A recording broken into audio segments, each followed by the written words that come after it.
Assalamualaikum warahmatullahi wabarakatuh. Assalamualaikum warahmatullahi wabarakatuh. Selamat pagi Bu Khair. Pagi. Apa kabarnya Bu hari ini? Alhamdulillah baik, Ya. sehat. Ya, Luar alhamdulillah biasa. sehat ya Bu.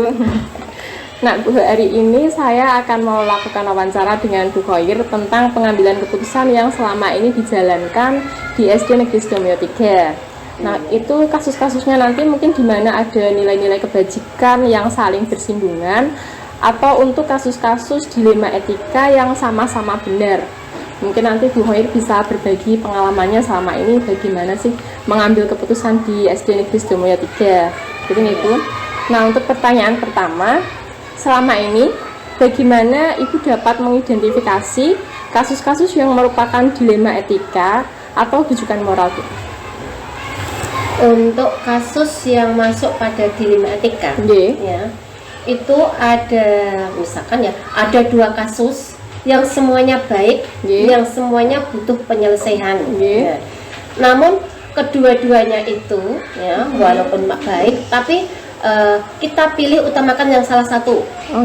Nah, otomatis kita pilih mana yang harus diselesaikan terlebih dahulu. Nah, ini banyak sekali yang terjadi di satuan pendidikan kita ya.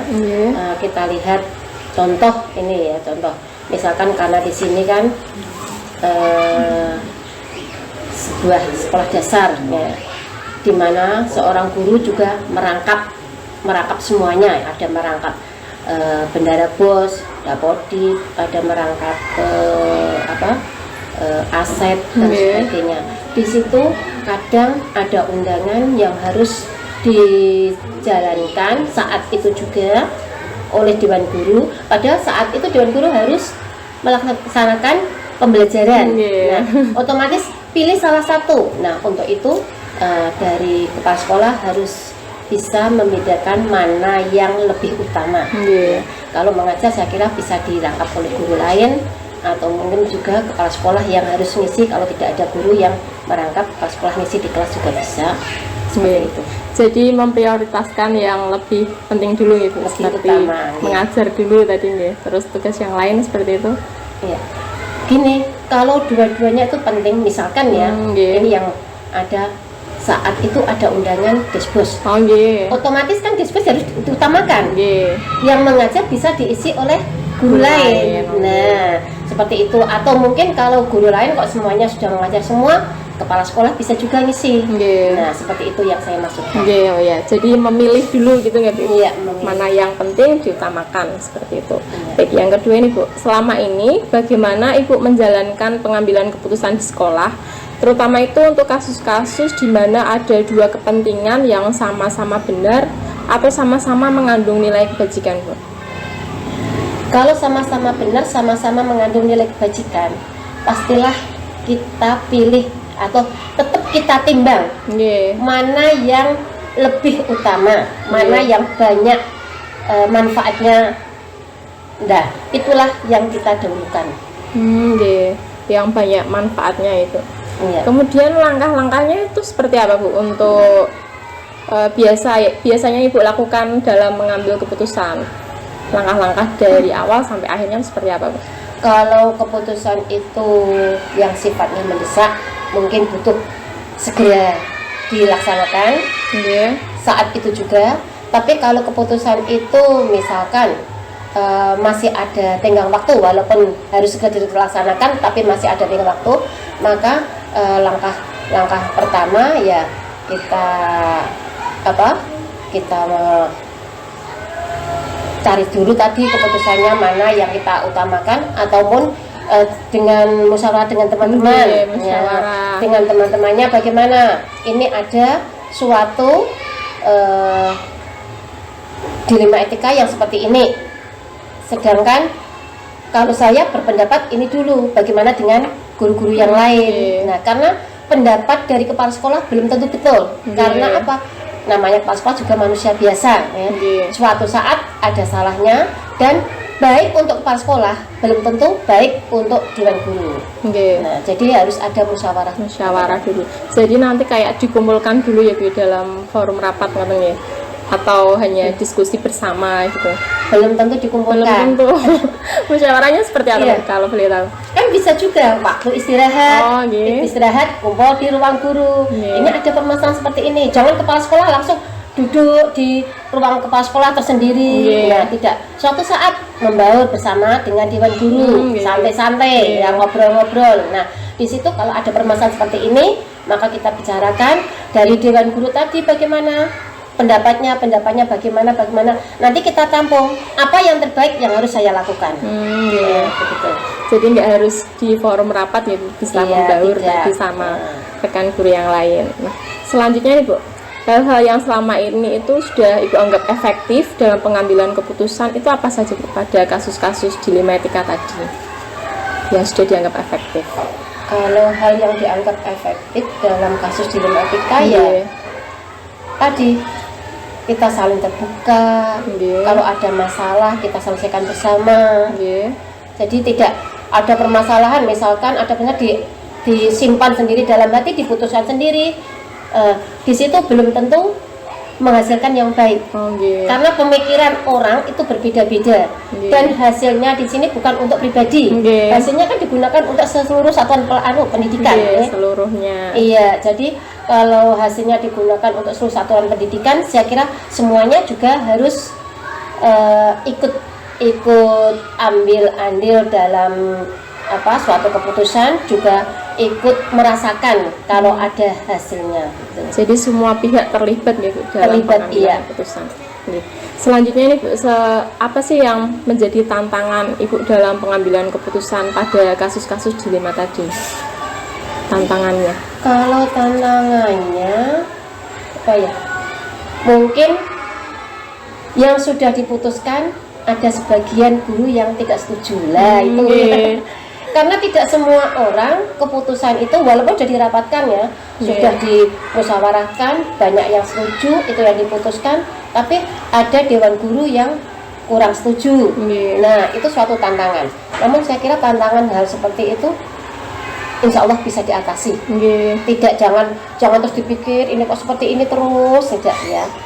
Bisa diatasi semuanya, walaupun ada yang tidak setuju, ada yang kurang berkenan. Nanti kalau sudah kebiasaan lama-lama ya, dari teman-temannya sudah melaksanakan juga baik, saya kira seorang atau dua orang yang kurang setuju tadi juga akan menerima dengan lapang dada. Selain tantangan dari pihak guru tadi, ada nggak Bu tantangan dari luar, mungkin kasus yang lain? Ada juga, biasanya seperti dari wali murid. Nah, itu biasanya ada juga tantangan, karena dalam satuan pendidikan ini kan bukan hanya milik guru, ada juga dari siswa, dari wali murid. Iya, nah itu juga ada tantangan hal seperti itu. Jadi ada yang pihak dalam dan pihak luar, ngatakan Ibu tantangannya. Selanjutnya Ibu, dalam mengambil keputusan tadi, ada nggak Bu jadwal tertentu yang Ibu gunakan atau dalam menyelesaikan masalah itu ada prosedur atau bentuknya Ibu? Kalau jadwal tertentu saya kira tidak, karena permasalahan datangnya juga tidak tahu. Kadang tiba-tiba ada permasalahan, kita tidak sengaja baru sampai ada permasalahan ya. Nah, di situ permasalahan bisa juga langsung diselesaikan saat itu juga. Tapi ada juga permasalahan yang bisa diselesaikan walaupun segera, namun ada suatu jadwal tertentu. Nah, di sini seperti misalkan ya, dari siswa waktu istirahat panggil temannya, gendut. Nah, kita suatu saat dengar toh. Nah, itu masuk bullying. Langsung kita panggil. Mas, tidak boleh panggil temannya seperti itu. Panggil saja namanya. Temanmu punya nama. Nah, itu kan segera. Tapi setelah itu kita juga punya rencana. Besok saat upacara atau mungkin pagi saat pembacaan Asmaul Husna, semua siswa berkumpul dan dewan guru berkumpul, pembacaan Asmaul Husna, menyanyikan lagu Nusa Raya, juga menyanyikan lagu wajib. Di situ kepala sekolah memberikan sedikit informasi kepada para siswa agar tidak lagi melakukan bullying terhadap teman-temannya. Karena hanya manggil seperti itu juga nantinya yang dipanggil kalau tidak terima juga bisa terjadi percekcokan. Jadi nggak harus ada jadwalnya itu, fleksibel. Iya, fleksibel. Menyesuaikan kondisinya. Iya, tinggal kondisinya. Terus kalau prosedurnya Bu, apakah ada urutannya atau tergantung masalahnya? Kalau urutan tergantung masalahnya. Okay. Kalau permasalahannya itu dianggap ringan, kan ada yang permasalahan, ada yang ringan, ada yang sedang, ada yang berat. Yeah. Nah, kalau ringan bisa selesaikan sendiri, insya Allah ya. Kalau sedang mungkin kita butuh musyawarah bersama-sama, butuh rapat ya. Bagaimana ini hasil rapatnya, bagaimana seperti itu. Kalau memang berat, itu saya kira yang menangani tidak hanya dari pihak sekolah, bisa juga dari pihak luar. Nah, alhamdulillah di sini saya kira ya mudah-mudahan ya tidak akan terjadi lagi permasalahan, tidak akan terjadi di sini permasalahan yang berat. Biasanya permasalahan kan ringan-ringan, masalah anak-anak seperti itu aja. Semoga sesuai Ibu. Kemudian ada Bu seseorang atau faktor-faktor yang selama ini itu mempermudah atau membantu Ibu dalam pengambilan keputusan pada kasus-kasus dilema tadi Bu? Banyak. Seseorang atau faktornya seperti apa saja Bu? Boleh diceritakan Bu? Iya. Kalau memutuskan suatu dilema itu kan bukan kita sendiri, kadang kita sendiri, kadang juga dibantu oleh dewan guru, rapat. Kadang juga kalau dilema itu berhubungan dengan tenaga kependidikan juga bisa ya. Atau mungkin juga dengan kepala sekolah lain. Nah, bisa juga dengan atasan, dengan entah itu dari pengawas ataupun dari korwil. Nah, bisa juga kita musyawarah seperti itu. Jadi suatu kasus tidak hanya diselesaikan oleh diri sendiri, namun juga dibantu oleh orang-orang lain tadi. Ya, bukan orang lain ya, itu suatu stakeholder yang semuanya berkepentingan. Bisa juga dari orang tua. Oh iya. Karena kalau kasus itu berhubungan dengan anak, otomatis orang tua juga harus tahu masalahnya apa, anak tersebut harus orang tua tahu. Jadi tidak hanya di sekolah, tapi berkelanjutan juga di rumah. Itu yang. Jadi ada dari itu ya Bu, ada gurunya, kemudian tadi saya simak ada dari pengawas, kemudian ada dari orang tua juga Bu. Ini stakeholder ngoten ya. Iya, semuanya. Iya, semuanya. Terus ini Bu, pertanyaan terakhir ini. Dari apa yang telah disampaikan Bu tadi tentang pengambilan keputusan, itu pengalaman yang bisa Ibu ambil dari pengambilan keputusan seperti apa Bu? Pengalamannya selama ini seperti apa? Ya, kalau pengalaman ya selama masih bernafas. Saya kira permasalahan itu sering muncul. Namun permasalahan itu jangan sampai dipikir secara mendalam. Bisa diselesaikan. Saya kira semua permasalahan bisa diselesaikan. Ya, tidak dihindari tapi diselesaikan.